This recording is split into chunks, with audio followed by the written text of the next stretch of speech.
I've had some moments in my life where I've been angry to the point where I wanted violence as the solution. I'm thinking of a few scenarios that I went through that, man, pushed me to the limit. And, how memory serves is that you remember exactly how you felt. Very strongly, you remember how you felt. But the details can be escaping sometimes, the facts, what truly happened. You kind of get a little bit shady on those details. But as you grow older, you tend to kind of, by natural progression, natural evolution of the human mind, you start to look at life through a wider lens. You stop being so zoomed in and so consumed by your own existence on the planet. Certainly knowledge about the world, about your position on the planet and the planet's position in the solar system and all that universe, all that stuff, you kind of start to really feel how insignificant you are, how small of a stardust molecule you are in the grand scheme of things. But when you're a younger fella, you lack some of this perspective, and man, you're full of testosterone, you're full of hormones. I can remember a few situations, man, where I wanted to kill everyone around me, man. I was so angry. I'll tell you one specifically. I've never been an angry kind of guy. I've always mellowed, always laughing, the smiley boy, this kind of what people, used to call me, and the laughing guy or whatever. But like everyone has these buttons that, we don't like pushed. I'll tell you this one scenario. So the first time I started shift coordinating in emergency, it's just kind of like the last progression in ED. You start working in the general area, then you start working in the acute area, then you start, working your way through the resource roles. Eventually get to triage, and the last step for progression as an emergency nurse is shift coordinating. So you're the shift coordinator for the shift. And then obviously there's positions above you in the office and managers and whatever, but on the clinical floor, the shift coordinator kind of runs the joint. And I remember the first few shifts, I had one shift where I was, followed by an educator, kind of, told me, things here and there, shadowing me kind of thing. And the first shift that I was alone, I remember there was a very, very busy day. And amongst all of this busyness, the ED is overflowing. There was flow problems, and I was trying to get this one lady out of the ED. She was Indigenous, no money, no support, social support. There was nothing. And so I wanted to get her a, paid by the government taxi voucher to get her home. Number one, to kind of help her out, and number two, also to help us out because she's occupying a bed. So I went over to one of the reception staff where this process begins. And I just asked the fella, hey, listen, man, this is the situation. This is what I need you to do. And he didn't say anything to me. And I've worked with this guy for years. Cranky guy, pre-retirement type thing. And he just kind of reached in one of the drawers and just threw the book, where you lodge all this stuff in front of me. There's like a big kind of kitchen table type of thing, like an island in the reception kind of office. Just kind of threw it in front of me, and I've never seen this thing in my life. I don't know what I'm supposed to do. It's busy. I have to be at 30 different places. And, I said to him, hey, can you help me out? I don't really know, what I'm supposed to do here. I don't want to stuff something up. And he basically said to me, like in 2 seconds, open the book and write what you want. And so I opened the book, and the book is like a billion pages. I didn't know where to go or whatever. I said, look, man, can you help me out? I'm in a rush, man. Like, can you please show me what I need to do, where to write the details and whatever. And he turned to me and he said, are you dumb or something?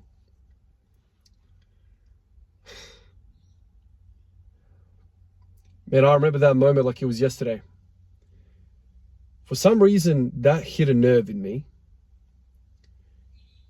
My blood pressure shot up.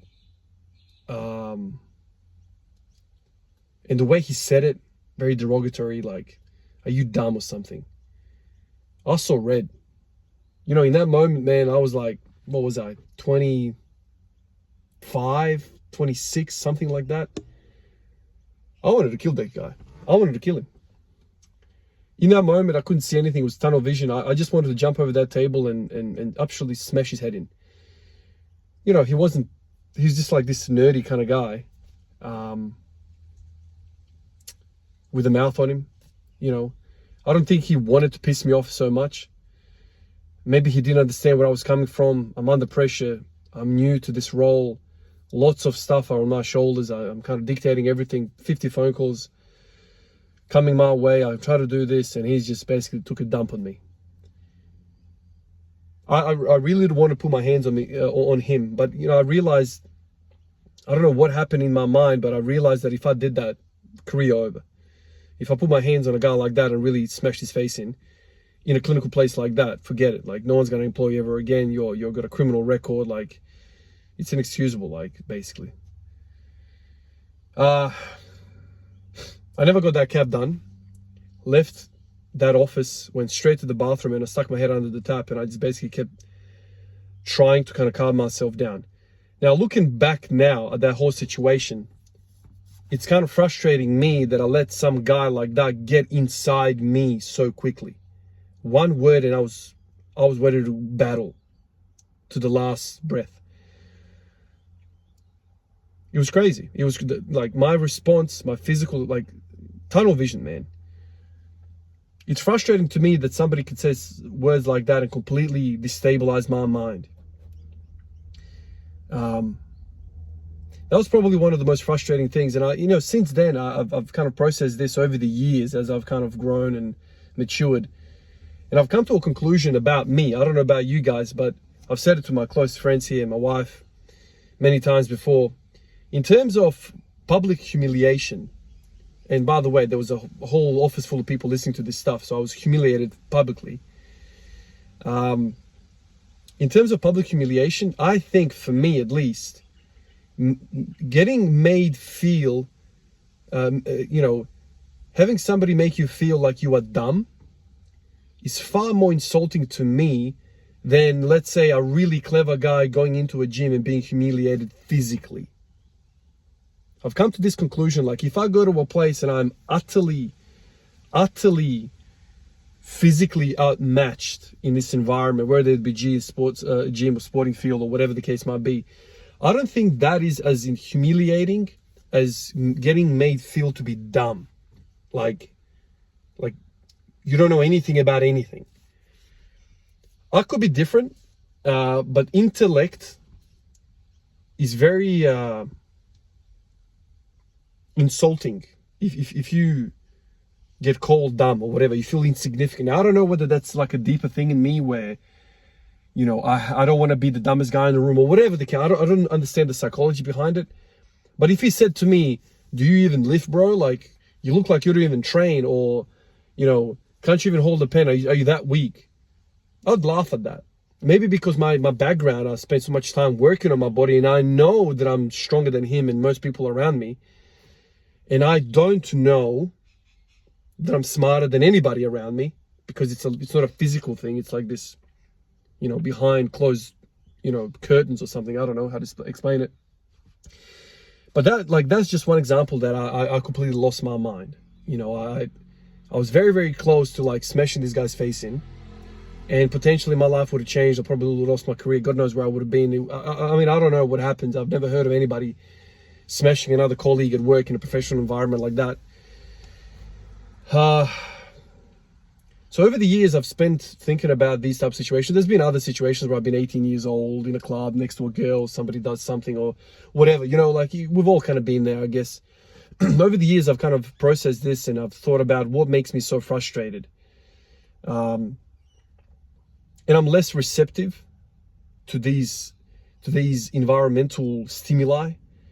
You know, I'm less reactive to when people call me dumb or whatever the case might be. I guess it all eventuated in this YouTube channel. Like, I put myself out there in front of everybody. I've been doing this for 3-4 years now. Like, everyone knows a lot about me. They can see my progression. Whereas if I kept, you know, if I didn't tell anybody anything, nobody would know how hard I've tried and how little progress I've had, and all these types of things, all these thoughts that kind of circulate in your mind. Everything's out there, you know, everyone can judge me. But I couldn't care less about the negativity out there.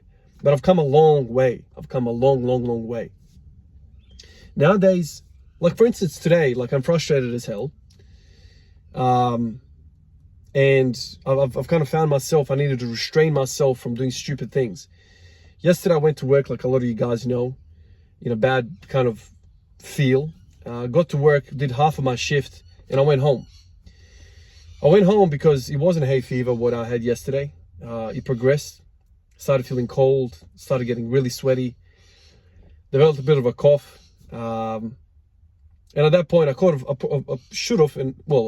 have pushed through the shift easily. At 1 o'clock, the late shift comes on, and my resus role for the day was able to get replaced. So I didn't leave the team short-handed. Opted out to go home because, well, I work with sick people, and I was sick yesterday. And the last thing I want to do is look after a cancer patient while I'm carrying something and make their life much worse. You know, if I give somebody that's suppressed, more pathogens to fight, it's a bad idea, man. Really bad idea. So I went home, got home, literally went straight to the shower, went straight to bed, slept for 5 hours, got up, ate, went to bed, slept the whole night, woke up again, and basically I've basically been in bed the whole day. Woke up, you'll see my squat today, what I did.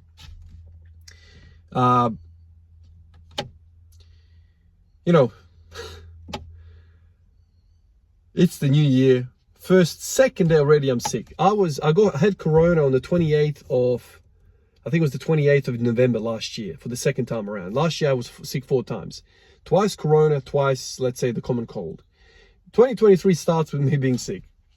Now, that is frustrating as all hell to me because all I want to do is run, fight, train, work hard towards my goals, go to bed every night and know I've spent all of my resources today.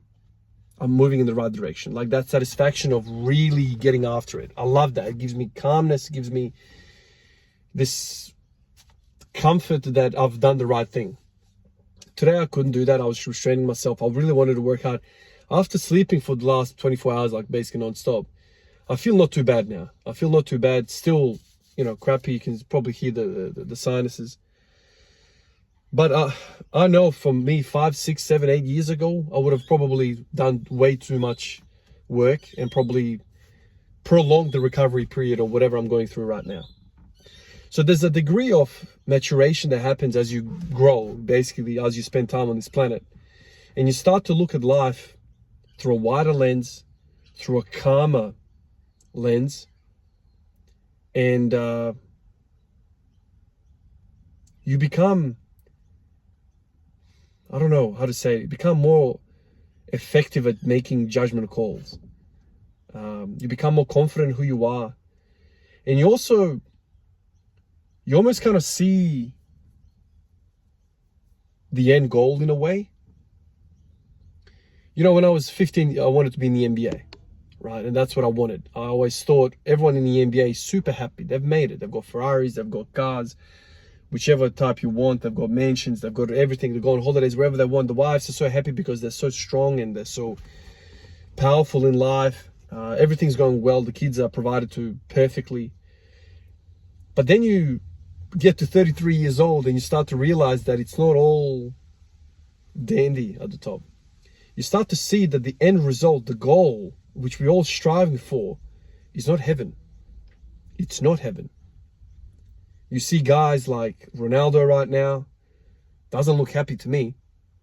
You see guys who are dealing with, you know, they're at the top, who are dealing with struggle. Guys who are champions of the world, millions and millions and millions and millions of followers. You know, tier A guys struggling with their mental health, guys committing suicide, guys going through really dark times in their life. So this idea that it's all going to be all right if I smash my squat session today and get after it. It's all going to be all right if I do this, that, the other. Don't be so sure. For New Year's, you know, we had a quiet one. I went over to my mate's house. You know, family, friends. My brother was there. His 2 little girls were there. They're 1 year old. One's on antibiotics, the other one's also snotty. I basically held them the whole night. They're cute little things. I love them to death. Beautiful. I just, you know, my kids are now big and whatever, so every time I get to them, it's so beautiful to hold them and kiss them and whatever. I know, I can feel the chest of the little one of them. The chest, you can hear the creps, you know, you can hear the sputum in the lungs. You can hear that she's fighting it. You know, she's running around, whatever, she's antibiotics, she's getting better. But, you know, I can see that she's unwell. I kissed her many times, kissed the other one, her sister, many times. You know, if I was really goal-orientated, I would be like, no, there's too many sick kids around. I'm going to go home and have a quiet one because all I care about is the squad. That's not the case. When I have free time, that's a large part of my thoughts. But family comes first, and, you know, spending time with families is a big deal for me. So then I get sick, and I think about it, you know, all the exposures that I've had, and I'm like, oh yeah, fair enough. That's where I got it. I'm frustrated. I really wanted to go crazy today, but I didn't because I have this different lens in life. You have to be very, very careful how you view life, because people at the top, Kurt Cobain comes to mind all the time. You know, they took their life away at the peak. That's a lesson to all of us at the bottom, let's say at the bottom, to understand that it's not all rosy at the top. And be very, very careful what you trade in, what you give up to get to the top. Be very careful about that, because you might be really surprised and really disappointed at that arrival. You get to the top and you see what it is. You finally at the top of the hill, you see what's on offer. And then you think to yourself, I really regret giving up all those things along the journey. That is something that comes with maturity and wisdom of life. You know, I've said this in the past, but with maturity, in a way, life becomes less colorful. I remember as a kid, man, like everything looked so happy and beautiful, and everything was so pure. I was very gullible, like all kids are. And then you start to kind of see what life is. You start to kind of understand what the world is, and how many kids right now are going hungry, and the situation in the world, and how billionaires are exploiting people in the third world for more money. And then you really kind of start to see what happens in the hierarchy of your workplace, or what really goes on. Are really people here to help these patients come through the door, or are they just self-fulfilled and all they really want to do is climb that ladder, climb the hierarchy? Are you really here for that patient? Not convinced, man. I think you're here to pretty up your stats so you can have a nicer resume and get up higher on that level and get more money, so you can buy a nicer car and maybe get a yacht, go to a nicer holiday, feel like more of an alpha when you come into these circles and run the joint. People are self-fulfilled. People are selfish. Even in the place where I work, there's a lot of people that are not really there for the patients. I don't know whether it's the work that makes people like that, or I don't know. But it really kills me when I see people in these sorts of positions of power make decisions for the betterment of statistics and not really the betterment of the individual who's come for help. That is what comes with maturation, with years. I'm 33 now. I'm going to be 34 in some 25 days. And this is something that I wanted, or maybe people did tell me this, but I didn't understand it. When I was younger, maybe it would have helped if somebody said that to me. I don't mean to say this to really remove the wind out of your sails for your goal. I really don't want that.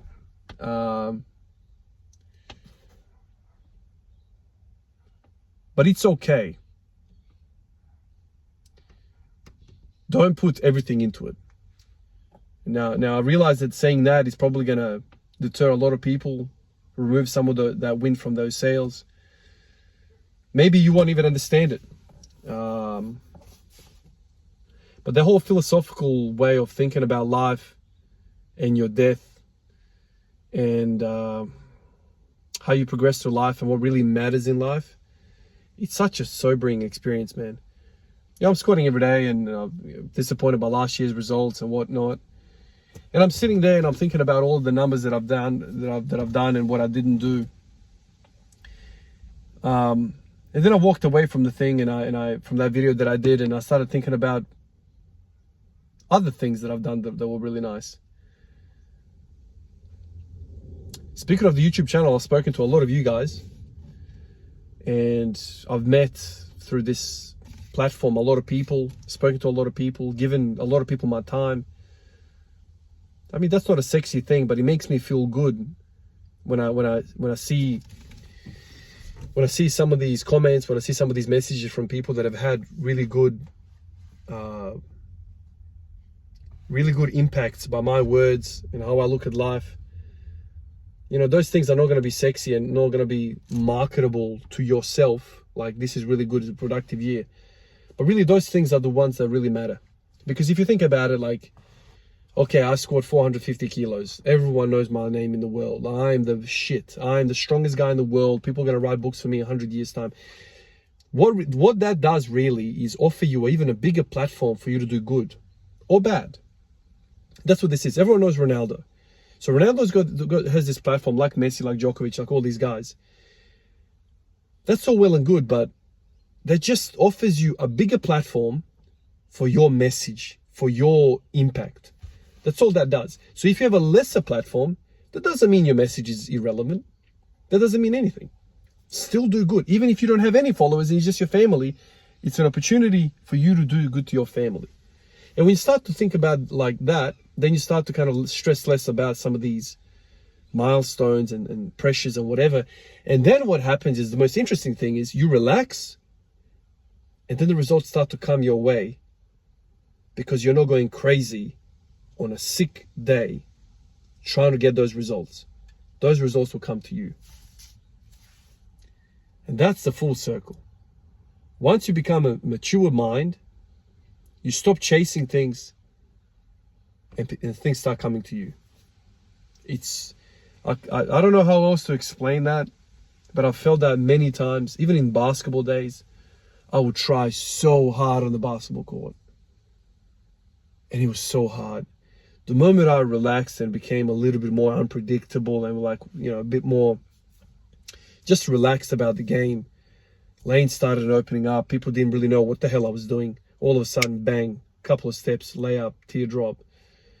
But when you always head down, dribble, I need to get there. It's easy to stop. It's almost like the world prevents you from going where you want when you're putting too much energy into it. It's a bizarre thing. Same in life. Same like that.